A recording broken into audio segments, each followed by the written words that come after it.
Hello everyone, आप सभी का हमारे चैनल में हार्दिक स्वागत है।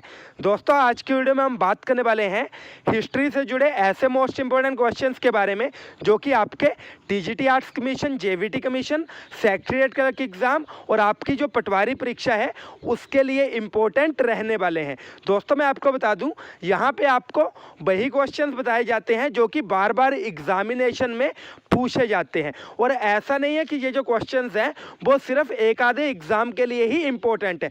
जो भी हमारे कॉम्पिटिटिव एग्जाम्स रहते हैं उनमें ये जो क्वेश्चंस है वो 100% पूछे जाते हैं। तो चाहे आप किसी भी टेस्ट की तैयारी कर रहे हो, आपने इन क्वेश्चंस को माइंड में रखना है। दोस्तों, ये जो आप वीडियो देख रहे हो इससे रिलेटेड जो क्विज है आपको रात 9 बजे टेलीग्राम ग्रुप में देखने को मिल जाएगी। तो आपने टेलीग्राम ग्रुप के साथ 100% जुड़ना है। ग्रुप का लिंक मैं आपको डिस्क्रिप्शन बॉक्स में दे दूंगा। पहला क्वेश्चन क्या है, सन 1526 में पानीपत की जो पहली लड़ाई हुई थी वो लोधी साम्राज्य और किसके बीच लड़ी गई थी। तो दोस्तों, मैं आपको बता दूं, ये जो हमारी पानीपत की पहली लड़ाई है ये 21 अप्रैल 1526 में लड़ी गई थी। और किस किस के बीच लड़ी गई थी? लोधी साम्राज्य और बाबर के बीच। तो यहाँ पे इस क्वेश्चन का आंसर क्या आएगा?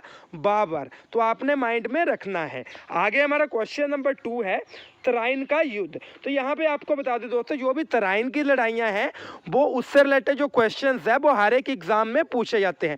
तो आपने तराइन के जो युद्ध हैं उनको यहाँ पे उनका जो टॉपिक है उसको पूरी तरह से पढ़ना है।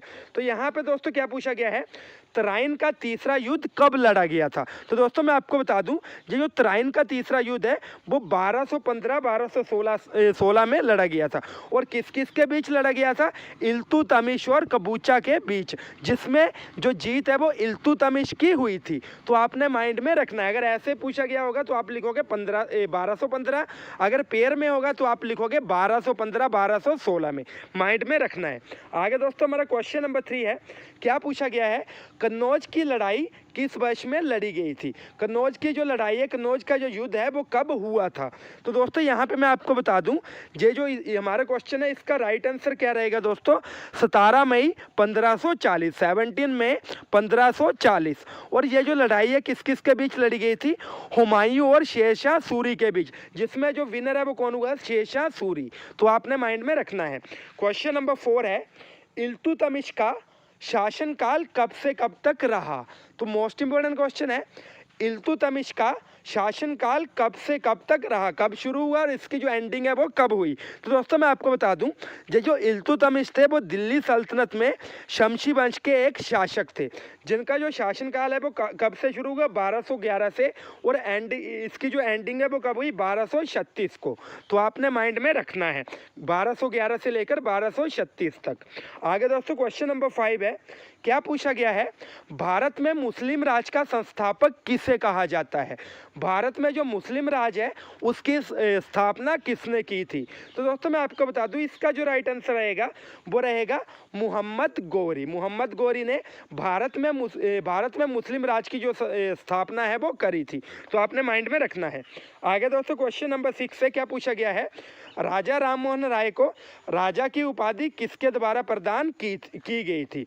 राजा राममोहन राय को राजा की उपाधि किसने दी थी? तो दोस्तों मैं आपको बता दूं, ये जो राजा राममोहन राय हैं इनको राजा की उपाधि अकबर ने दी थी। अकबर जो कि एक मुगल शासक थे, अकबर शाह द्वितीय ने दी थी। तो आपने माइंड में रखना है।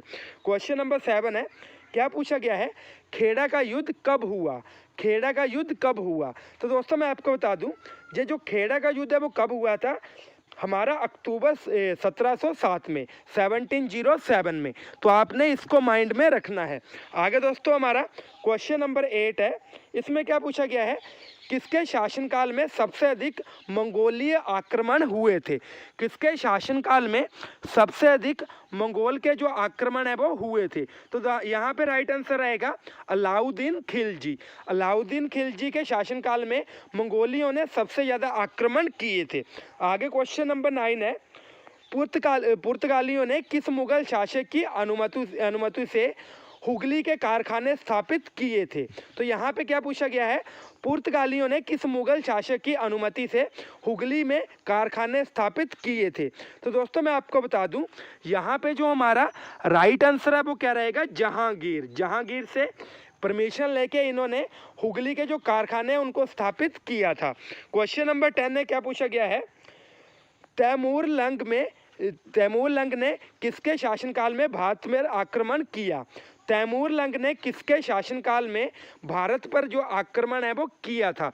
तो दोस्तों यहाँ पे मैं आपको बता दूं, ये जो हमारा क्वेश्चन नंबर 10 है इसका राइट आंसर रहेगा नसीरुद्दीन महमूद तुगलक। जो महमूद तुगलक है उनके शासनकाल में तैमूरलंग ने भारत पर आक्रमण किया था। आगे हमारा क्वेश्चन नंबर 11 है, क्या पूछा गया है, भारत पर आक्रमण करने वाले किस इराकी शासक को इराक का नेपोलियन कहा जाता है। भारत पर आक्रमण करने वाले किस ईरानी शासन को ईरान का जो नेपोलियन है वो कहा जाता है। तो यहाँ पे क्वेश्चन सीधा सा है, ईरान का नेपोलियन किसे कहा जाता है। तो दोस्तों मैं आपको बता दूं, इसका जो राइट आंसर है वो क्या रहेगा, ईरान का जो नेपोलियन है वो नादिर शाह को कहा जाता है। माइंड में रखना है। आगे दोस्तों, विश्व शांति का विचार किस मुगल शासक ने आगे बढ़ाया। विश्व शांति का जो विचार है वो कौन से मुगल शासक ने आगे बढ़ाया था। तो हमारा जो क्वेश्चन नंबर 12 है इसका जो राइट आंसर है दोस्तों क्या रहेगा, अकबर।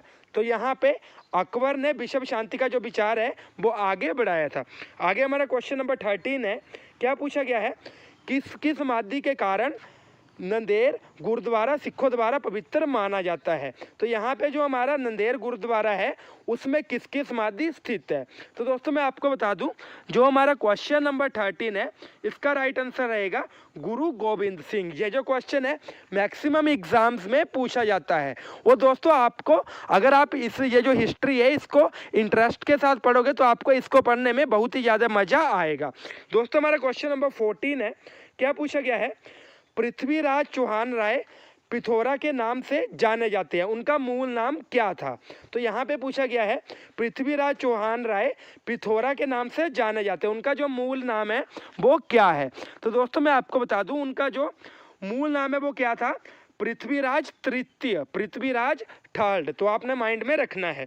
आगे क्वेश्चन नंबर 15 है, क्या पूछा गया है, पेशवा बाजीराव द्वितीय और अंग्रेजों के बीच बेसन की संधि कब हुई थी। पेशवा बाजीराव द्वितीय और अंग्रेजों के बीच बेसन की जो संधि है वो कब हुई थी। तो दोस्तों मैं आपको बता दूं, इसका जो राइट आंसर है वो रहेगा 1802 ईस्वी में। दोस्तों उम्मीद है आपको वीडियो से इंफॉर्मेशन भी मिली होगी और वीडियो के जो क्वेश्चंस हैं वो आपको इंटरेस्टिंग और इम्पोर्टेंट भी लगे होंगे। तो इसी तरह के जो वीडियोस हैं और जो आपके एग्ज़ाम्स की तैयारी है उसके लिए आपने हमारे चैनल को 100% सब्सक्राइब करना है। सो दोस्तों थैंक यू। जय हिंद, जय भारत, जय हिमाचल।